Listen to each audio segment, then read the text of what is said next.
Hello everyone, welcome back to my channel. Today we will talk about the untold story of Ukrainian tankers are finally poised to start training on the American M1A1 Abrams. Before watching the video, please like, comment, and subscribe my channel. The Pentagon is awaiting the arrival of Ukrainian tankers to train on M1A1 Abrams tanks. To help the war effort, the U.S. is donating 31 M1A1 tanks and crew training. Rather than send new tanks that would take a year to arrive, the U.S. is sending older tanks that can arrive sooner. The Department of Defense is currently preparing to train more than 100 Ukrainian tank crewmen to use M1A1 Abrams tanks. The training, which will take place in Germany, will allow the crews to operate an entire battalion's worth of the American-made tanks. The transfer of refurbished Abrams tanks is being accelerated after criticism that the delivery of new tanks would have taken far too long, swapping models to get them to Ukraine faster.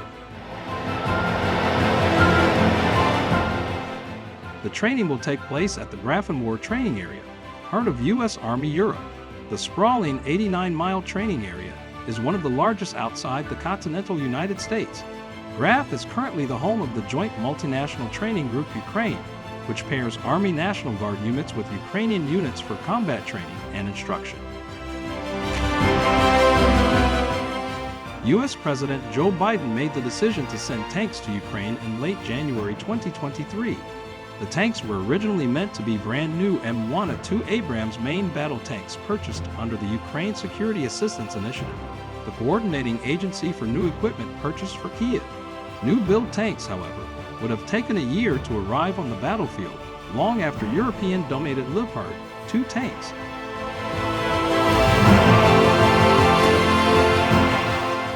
Here's a commercial that the Ukrainian government produced, lobbying for M1A2s.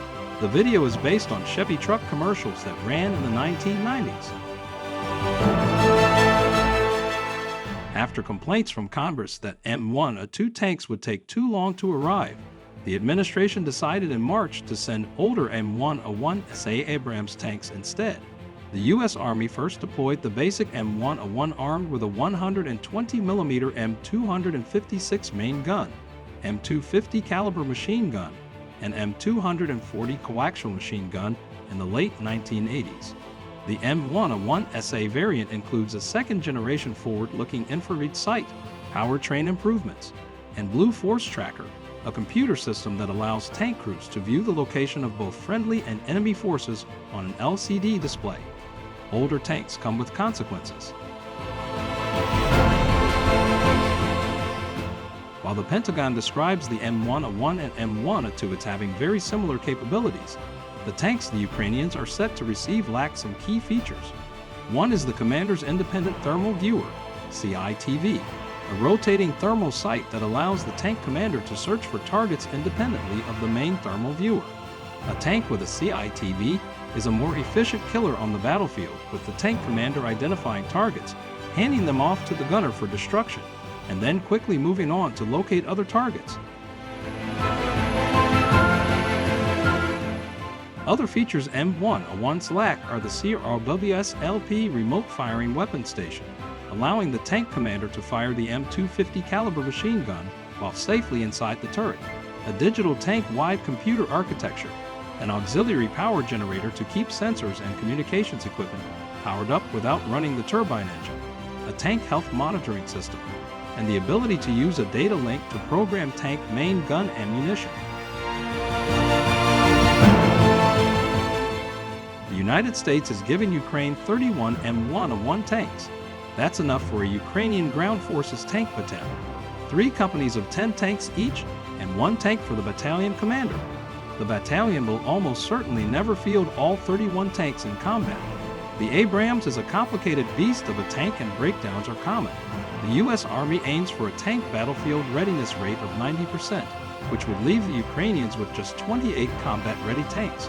But a RAND Corps study from the early 2000s showed M1A1 equipped units often struggle to field 63% of their tanks.